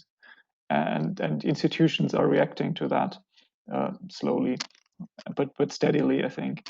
And I think also the comment that I remember from the colleagues at EPFL earlier said that, okay, there is an RDM policy, but it doesn't reference FAIR. That's really something that is probably still common, but I think this will change over time, very certainly, at least to the extent that research funders are making FAIR now much more a requirement than before the last few years. And the same for publishers in the end, which is also growing, I think, and becoming more common, which then is like a bottom-up, well, not really bottom-up, but at different levels are requiring much more data availability and FAIR data. On the other hand, what is also interesting from the survey, and this is just a side note, is that more institutions that responded offered data management support services than had a policy. And that's still important to think about, that even if your institution doesn't have a policy, you need support services for researchers, often in a library, that can still help the researchers comply with these requirements that are external to the institution. When your own institution might not have a policy or doesn't prescribe FAIR, it doesn't mean that the support service doesn't need to be there to help doing that. And I think this is an important reflection to also think about, that it's not just about the policy. In the end, you need to have the practices in place to make the data fair. I think this would be my initial thoughts on this aspect. Yeah, many thanks, Leonard. Yes, thank you. Quite useful your comment. Thank you very much. So we have several contributions here. Many thanks for that also on the specific area of this elements of the institutional RDM strategy. There are some countries that, in fact, so there are really strong support for the development of roadmaps for RDM. But this is important to mention that focusing on just RDM, some areas of RDM, this don't mean that the FAIR is being addressed entirely, but of course, at least they are the first and the main steps for that. Okay, thank you very much for these contributions. Let's just, we are coming to the end, but if anyone else want to share thoughts, feel free. Write that management plan, document data, securely store and process data, preserve relevant data for minimum of 5 years, provide access data. Okay, thank you. So the details of the strategy elements. So we know that there are some strategies or policies that are being developed in some of the institutions, and this is something common to the to lots of institutions. This is why I think it's quite important to share, to have workshops like this to share the ongoing activities. So support and consultancy offered from the library is offered in the policy. Okay, support and consulting is offered from the library. Okay, under development, then probably it will work only for departments with quantitative data. Okay. Okay, a policy since 2016, but no reference to FAIR. Okay. PhD students in engineering must complete the DMP at the start of their research project. Okay, great. Good research practice and research ethics requires sound RDM. Okay, thank you. Fair data. RDM support integrated into standard workflow for research project support. Okay, many thanks for this contribution. Quite useful. Let's move to the last part, and in fact, the closing session. Let's say if Cecile also want to join me, and so Leonard or so you want to join me. Just we have let's say that we have this wrap up with some final messages. Also asking your contribution to just check some of the recommendations Leonard shared in the first presentation. Some recommendations related with the competencies that are part of that study and the report that we publish in First Fair. So we would like to have your comments. And in between and during your replies, okay, to this two last mentees, quite easy. So for you just to prioritize these recommendations. So first Fair have two recommendations. Leonard presented one, but we have recommendations on competences and on policies and support. So just for you, if you can check and just share your opinion about how do you prioritize these 5 recommendations from First Fair. It will be interesting. And this will we have these 2 Mentimeters just to have something in your screen to complement this closing session. So I think it's important, I think in this closing, to share 2 things, and I ask Leonard. So what comes next in terms of, so when our colleagues expect to have more results and the work that is being done, so we present the areas of the First Fair is working. And I would like also to check with Cecile. So Cecile, you start your introduction saying that this is the last the last event, the last activity of the working group. What comes next in terms of this? Because this working group did a great work. So there are important documents and results from the working group to be consumed by the librarians, but how do you see this area also in LIBER? If you want to share some thoughts about that. So in between, just share your opinions also in the Mentimeter, and I invite first Cecile maybe to say something about the. Yes, I would be happy to answer the question. Actually, I won't talk only about the future, but also about the past, especially that in the attendee list, I could see some working group chairs who worked on education, on skills, and for about 10 years in LIBER, there has been a succession of working groups targeting skills and competences issues. And every time there is a tendency to open up the skills toward soft skills, digital skills, general skills, literacy. And there is another trend looking forward to opening to undergraduate students, young students. LIBER is a league for research libraries. So we are targeting more hard skills generally than others, strategy issues, and researchers. So maybe master degree, let's say, but PhD, early career researchers, senior researchers, and of course, research librarians. So this is just to say that every time we worked on skills and education, it was in this perimeter. So in the future, maybe there will be an evolution, I don't know, but LIBER stays LIBER. So it's for research libraries. This we should not forget. Something else, and I will put it in the chat as soon as I manage to open it, is that here it is. There is a strategy triennial strategy led by LIBER, and you can download it. I think I will send the PDF link. You can download it and have a look at it. We are currently starting working for the next strategies, first inputs. And maybe that can interest some attendees here to know that you can join LIBER and its working groups and participate to building a strategy for research libraries in the future. You have the contact from LIBER, the general one. Feel free to bring your energy. And another thing is that LIBER has an open science roadmap that is important to have in mind. I will send the link also.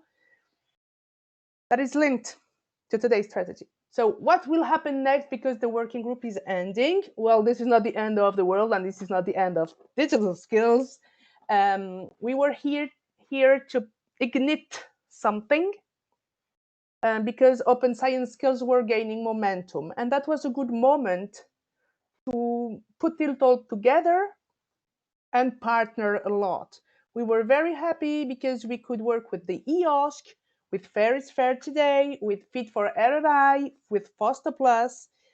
And by partnering, we discovered something very obvious, is that there is a lack of coordination with the training issues, because they are not integrated yet, or not enough, into institutional strategies. So that was what we could bring.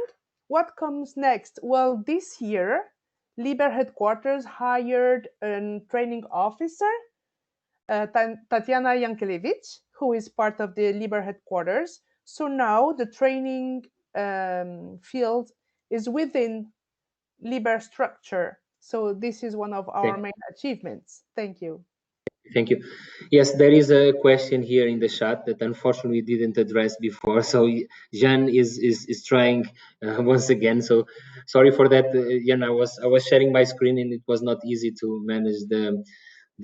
So he's asking an important question. If any one of you talked to the curriculum coordinators, example study program committees, how it is the idea of implementing FAIR in the educational curriculum at the bachelor master level received by these people. So if the panelists of the use cases want to share something, please join me or write it here in the chat.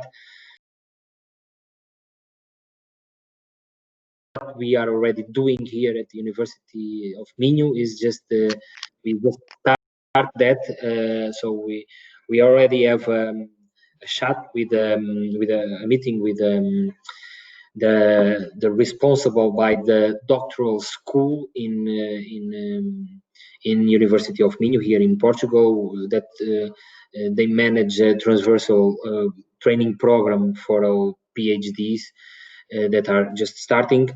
So in fact, to integrate in the curriculum of the doctoral school the work on this area, on FAIR data. So it was quite well received, but now we need to pass into the practice to do it and to plan it and to have the concrete sessions to deliver this specific training. And then the idea, the plans are also to additionally to open the door to specific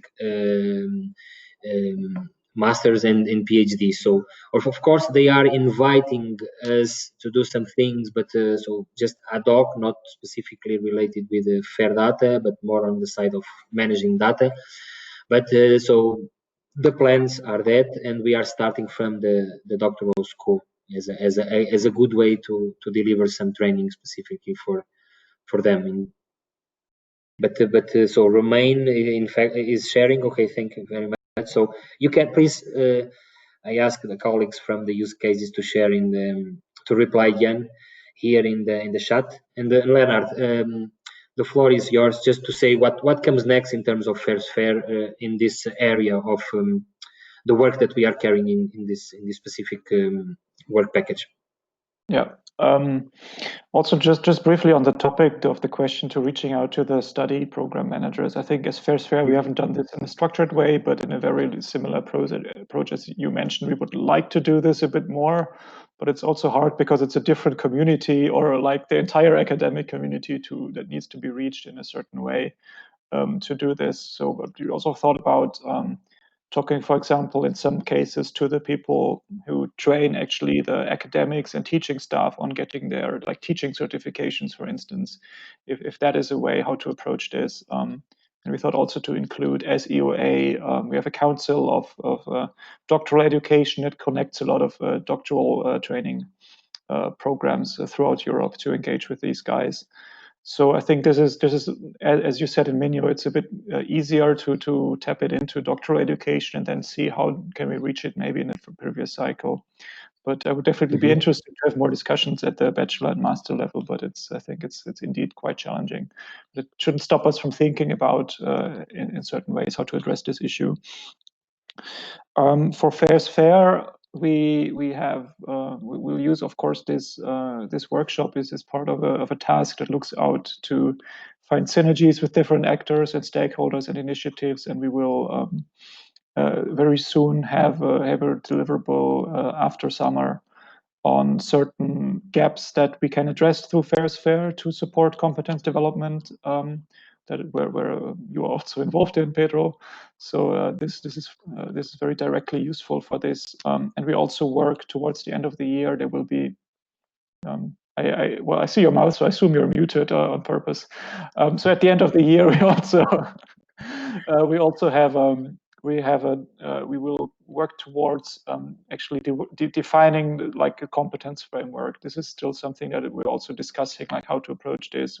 How do we define competences that are needed? How can we maybe suggest learning objectives for research data management for different levels? But this is ongoing. This will happen towards the end of the year with a deliverable out somewhere early next year. So, and we have a few workshops we hope, of course, to organize in the coming months as well, to keep being an open project, to involve other initiatives, other projects, other institutions that are not directly part of the project as well. Okay, thank you. Yes, thank you, Leonard.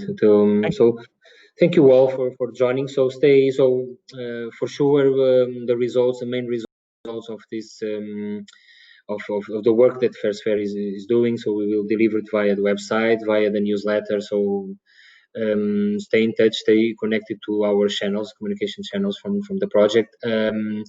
So we will, as you know, we will share the slides, the recordings, and also the Mentimeter results with you all. And thank you very much for attending this workshop, for the contributions. Quite important for us. We know that it's a little bit extra effort for you to share all the thoughts via Mentimeter. But they are important. So those open questions were quite important for us to gather some input and to prepare some reports that also contribute to the framework that we are developing and to the activities that we are developing within the FAIR project. So thank you very much, and many thanks for the presenters, for the speakers to share the use cases, and for the effort of Cecile of joining us and accept this challenge of prepare this workshop together. And okay, there are other activities within the LIBER 2020 online conference. So we stay in touch and then see you somewhere. Thank you very much for the participation and the contributions. So bye-bye.